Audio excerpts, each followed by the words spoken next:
नमस्कार, मैं हूं नेहा पंत। रात के 8 बज रहे हैं। अब वक्त है दिन की हर बड़ी खबर को बारीकी से परखने का, खबरों में छिपे हर पहलू को समझने का। तो शुरुआत करते हैं जम्मू कश्मीर के इतिहास में हुए सबसे बड़े घोटाले की खबर से। जम्मू कश्मीर में जमीन घोटाले की परतें जैसे जैसे खुल रही हैं, घोटाले के दाग नए नए और बड़े बड़े लोगों के दामन तक पहुंच रहे हैं। नेशनल कॉन्फ्रेंस के फारूक अब्दुल्ला के बाद अब घोटाले के छींटे पीडीपी अध्यक्ष महबूबा मुफ्ती तक पहुंच गए हैं। जम्मू कश्मीर प्रशासन की ओर से जमीन घोटाले से जुड़ी जो नई लिस्ट तैयार की गई है, उसमें पीडीपी का एक दफ्तर भी शामिल है, जिसके बाद बीजेपी और भी हमलावर हो गई है। अब घोटाले को लेकर जुबानी जंग सड़क तक आ गई है।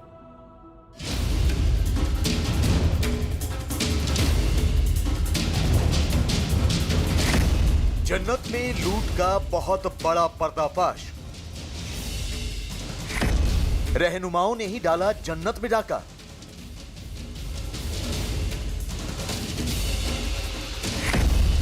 कश्मीर के नेताओं ने लूटी जन्नत की जमीन।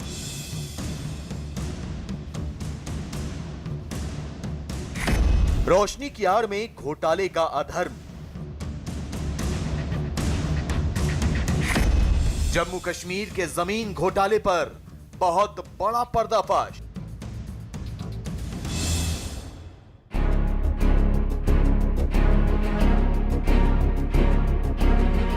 धरती के जिस हिस्से को दुनिया ने जन्नत माना, वो बरसों तक ऐसी लूटी गई कि किसी को खबर तक न हुई। और अब जब इस घोटाले का पर्दाफाश हो रहा है, तो ऐसे चेहरे सामने आ रहे हैं जो दशकों से खुद को इस जन्नत का रहनुमा बताते रहे हैं। और यही पिछले कई बरसों से जम्मू कश्मीर की कमान संभालते रहे हैं। ये हैं जम्मू कश्मीर के 3 पूर्व मुख्यमंत्री, नेशनल कॉन्फ्रेंस के फारूक अब्दुल्ला, पीडीपी की महबूबा मुफ्ती और कांग्रेस के गुलाम नबी आजाद। इन तीनों के ही दामन तक जम्मू कश्मीर के इतिहास के सबसे बड़े घोटाले के छींटे पहुंच रहे हैं। जम्मू कश्मीर में 25,000 करोड़ रुपए के जमीन घोटाले में डॉक्टर फारूक अब्दुल्ला के बाद पीडीपी की महबूबा मुफ्ती भी उलझती नजर आ रही है। जम्मू कश्मीर प्रशासन ने जमीन घोटाले की एक नई लिस्ट जारी की है, जिसमें जम्मू के सुजमा में वो जमीन भी है, यहाँ पर पीडीपी का दफ्तर बना हुआ है। यही नहीं, महबूबा मुफ्ती के पार्टी के एक बड़े नेता का नाम इस जमीन घोटाले में है, जिसने रोशनी एक्ट के तहत फायदा लिया हुआ है। जम्मू कश्मीर के सबसे बड़े जमीन घोटाले का दाग अब महबूबा मुफ्ती के दामन तक पहुंच रहा है। जम्मू कश्मीर प्रशासन ने सरकारी जमीन पर कब्जे की जो ताजा लिस्ट डाली है, उससे यह तय है कि महबूबा की परेशानी बढ़ने वाली है, क्योंकि महबूबा की पार्टी पीडीपी पर 3 कनाल जमीन पर कब्जे के आरोप लगा है। यह जमीन जम्मू कश्मीर के सुंजवान इलाके में है। इस जमीन पर फिलहाल पीडीपी का दफ्तर बना हुआ है। हैरानी की बात यह है कि इस कब्जे के लिए तो रोशनी एक्ट का भी इस्तेमाल नहीं किया गया। अवैध जमीन पर बने पीडीपी के इस दफ्तर के पहले फ्लोर पर पीडीपी नेता राशिद खान का ठिकाना है। आरोपों के मुताबिक सरकारी जमीन पर यह कब्जा पीडीपी नेता मुफ्ती मोहम्मद सईद के कार्यकाल में हुआ। यह जम्मू कश्मीर प्रशासन की जारी वो लिस्ट है जिसमें जमीन घोटाले के आरोपियों के नाम हैं, जिसमें सबसे ऊपर पीडीपी के दफ्तर का जिक्र है। न्यूज 18 ने मौके पर भी पाया कि यहां पीडीपी का दफ्तर मौजूद है। ये पीडीपी के उसी दफ्तर की तस्वीरें हैं जो सरकारी जमीन पर कब्जा कर तैयार किया गया। इस नए खुलासे के सामने आने के बाद महबूबा मुफ्ती भड़क उठी हैं और उन्होंने केंद्र सरकार पर हमला बोल दिया है, तो बीजेपी ने उनका जवाब दिया। घबराहट है इनकी। ये जो पीएजीडी बना है, उसकी घबराहट की वजह से कभी फारूक साहब को, कभी दूसरे साहब को, कभी तीसरे साहब को इल्जाम लगाते हैं। अगर इनमें ताकत है, मैं कहना चाहती हूँ, अगर इनके बस की बात है तो ये साबित करके दिखा दें, और उसके बाद महबूबा मुफ्ती पहली होगी कि जिसमें अगर मेरे खिलाफ कोई चीज़, कोई भी इतनी सी बात साबित हो जाती है तो मुझे जेल में डाल दें।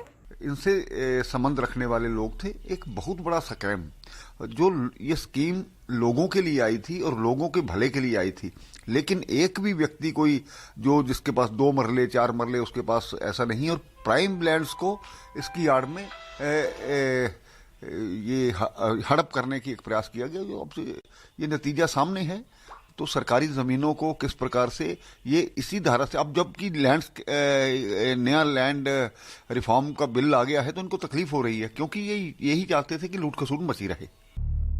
महबूबा भले ही केंद्र सरकार पर भड़क रही हों, लेकिन सच्चाई यह है कि जम्मू कश्मीर में जमीन की बंदरबाट की जांच का आदेश हाई कोर्ट ने दिया है, जिसके बाद सीबीआई इस मामले की तफ्तीश कर रही है और अब तक सिर्फ पीडीपी के दफ्तर की जमीन पर ही उंगली नहीं उठी, बल्कि कांग्रेस, नेशनल कॉन्फ्रेंस और पीडीपी के कई नेताओं के नाम रोशनी एक्ट का फायदा उठाने वालों की फहरिस्त में शामिल हो चुके हैं,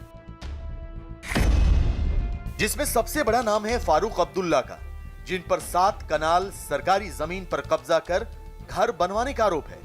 पीडीपी के बड़े नेता तालिब चौधरी का नाम भी रोशनी एक्ट की आड़ में जमीन घोटाला करने वालों की लिस्ट में आ चुका है।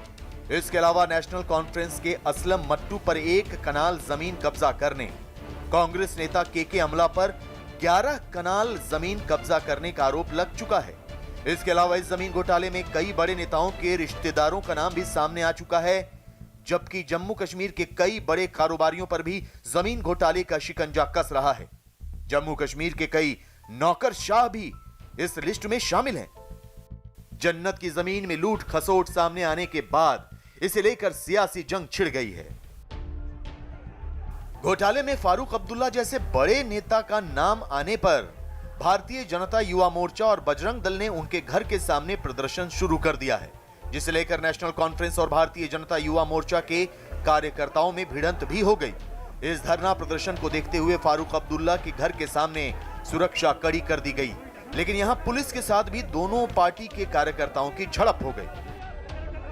हम प्रोटेस्ट करने के लिए आई थी, हमने उनको रोका। एडमिनिस्ट्रेशन ने हमें कहा था कि वो यहाँ तक नहीं पहुंचेंगे, लेकिन फिर भी एडमिनिस्ट्रेशन की मिली भगत से ही वो ऊपर तक पहुंचे हैं। लेकिन हमने और हमारे लड़कों ने उनको यहाँ से खदेड़ दिया। बाद में पुलिस का एक्शन भी हुआ है, उनको लेके चले गए हैं, लेकिन गिन के 10 बंदे हुए होंगे। हमारे आप देख सकते हैं कितने वर्कर्स हैं, कितने यहाँ लोकल रेजिडेंट्स हैं, सारे मिलकर काम कर रहे हैं। ये मजाक बना के रखा हुआ है, रोज आ जाते हैं घर के बाहर प्रोटेस्ट करने के लिए। हम तो नहीं गए उनके घर के बाहर प्रोटेस्ट करने के लिए। जम्मू कश्मीर के जमीन घोटाले को लेकर अब कश्मीर में बीजेपी और दूसरी पार्टियों के बीच तलवार खिंच चुकी है। फारूक अब्दुल्ला के घर के सामने जो प्रदर्शन हुआ, उसके आने वाले दिनों में और जोर पकड़ने की आशंका है। जम्मू कश्मीर के पूर्व मुख्यमंत्री डॉक्टर फारूक अब्दुल्ला और उनके बेटे पूर्व मुख्यमंत्री उमर अब्दुल्ला का नाम सरकारी ज़मीन को कब्जाने में आया है और अतिक्रमण को लेकर उनको यहाँ पर जो नाम आ रहा है लिस्ट में, क्योंकि रोशनी एक्ट के तहत भी बहुत से लोगों के नाम आए हैं, लेकिन डॉक्टर फारूक अब्दुल्ला का नाम आने के बाद आज भारतीय जनता युवा मोर्चा और बजरंग दल ने प्रदर्शन करने का ऐलान किया था और पुलिस ने बैरिकेडिंग करके रोका था। लेकिन यहाँ पर नेशनल कॉन्फ्रेंस के जो कार्यकर्ता हैं, डॉक्टर फारूक के जो कार्यकर्ता हैं, वो रोड के ऊपर निकल आए हैं। वो यहाँ प्रदर्शन कर रहे हैं कि यहाँ पर जो लोग प्रदर्शन करने के लिए पहुंचने वाले थे, उसे लेकर काफी बवाल यहां पर हुआ है। रोशनी एक्ट का फायदा उठाकर जन्नत की जमीन लूटने वालों के नाम जैसे जैसे सामने आ रहे हैं, बीजेपी ने गुपकार गैंग के खिलाफ मोर्चा खोल दिया है, क्योंकि जमीन घोटाले में उन्हीं नेताओं के नाम शामिल हैं जो गुपकार से जुड़े हुए हैं। केवल फारूक अब्दुल्ला जी, उनकी बहन, उनके पार्टी के नेता, पीडीपी के नेता, कांग्रेस के नेता, इन लोगों ने व्यापारी अधिकारियों के साथ मिलकर 3,42,000 कनाल जमीन कब्जा कर ली। इस कानून के माध्यम से अपने लिए लेने का प्रयास किया। मैं तो धन्यवादी हूँ हाई कोर्ट ने जिसने कार्रवाई की, सीबीआई की जांच बिठाई। अब इन लोगों की ज़मीनें भी वापस आएंगी और इनके चेहरे भी बेनकाब होंगे। सूत्रों के मुताबिक रोशनी घोटाले में नेशनल कॉन्फ्रेंस, पीडीपी और कांग्रेस के अभी बहुत से नेताओं के नाम सामने आने बाकी हैं। इनके अलावा राज्य के कई होटल मालिक, बड़े कारोबारी और नौकरशाहों के दामन तक इसके छींटे पहुंच रहे हैं। अब हम आपको बताते हैं कि क्या है ये रोशनी घोटाला। दरअसल साल 2001 में फारूक अब्दुल्ला की सरकार ने रोशनी एक्ट बनाया था, जिसके तहत गैर कानूनी कब्जा करने वालों को जमीन का मालिकाना हक दिया जाना था, जिसके बदले में कब्जा करने वालों को सरकार को एक रकम देनी थी। इस एक्ट से करीब 20 लाख कनाल जमीन दी जानी थी, जिसके बदले सरकार को 25,000 करोड़ रुपए मिलने की उम्मीद थी। इस एक्ट में कट ऑफ तारीख 1990 तय की गई थी, लेकिन बाद में मुफ्ती मोहम्मद सईद की सरकार ने कट ऑफ डेट बढ़ाकर 2004 कर दी। इसके बाद गुलाम नबी आजाद की सरकार ने इसे बढ़ाकर 2007 कर दी। इसी कट ऑफ डेट को बढ़ाकर जमीन की बंदरबाट की गई। जम्मू कश्मीर हाई कोर्ट ने इस कानून को अवैध घोषित कर इसका फायदा उठाने वालों के नाम जारी करने के आदेश दिए और पूरे घोटाले की सीबीआई जांच के आदेश दे दिए, जिसके बाद कश्मीर के बड़े बड़े नेताओं के नाम इसमें सामने आ रहे हैं और बीजेपी हमलावर हो गई है। उन्होंने